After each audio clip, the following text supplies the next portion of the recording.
We all know in my hand, in my finger, every place, there are two forms of nerve, two pathways of nerve, two pathways of arterial blood supply, two pathways of venous blood supply, all the appendages.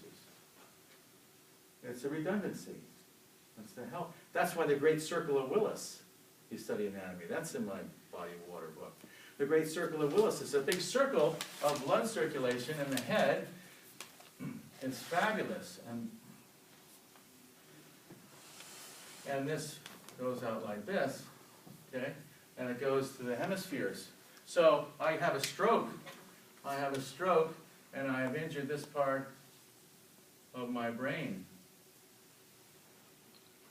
And now this pathway is blocked. What to do? What to do? Half my head dies. Not so fast. There's a circle of Willis where there's a reciprocal pathway where I can come around. And then this can heal. And it leads to survivability. That's why the circle of Willis is a beautiful, beautiful, beautiful thing. What concepts? What concepts?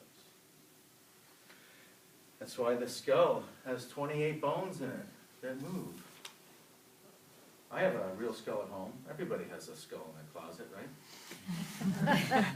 I have one at home.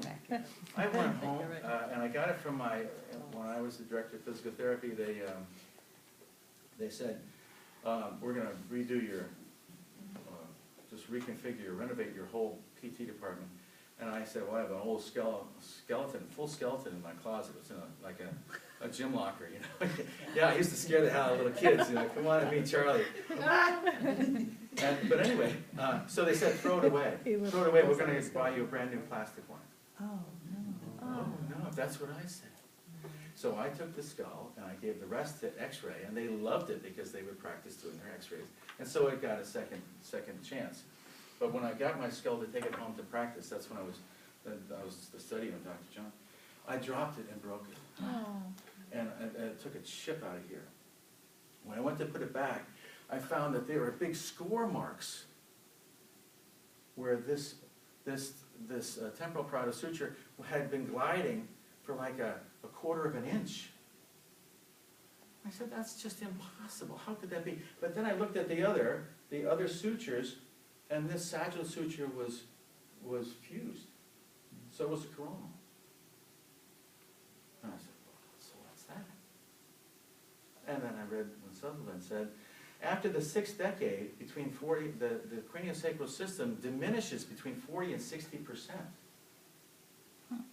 And then I said, well, wow, what's that? That's bad. Mm-hmm. Yeah. Ouch. But the fact of the matter is, look at the anatomy. Look at your whole anatomy. Mm. Guess what?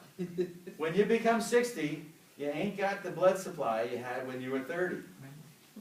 And your lung capacity goes down. Your strength and endurance goes down. Your eyesight goes down. Lord knows your memory goes down by percentage. So it's in line. Actually, it's in line with the gradual loss. You know, you lose 10% of your muscle mass per decade after the 5th decade of life. 10%. That's why, you know, you look at these old people and they're all wizened and old. And you say, boy, I'm never going to be like that. Well, yes, you will be if you're lucky.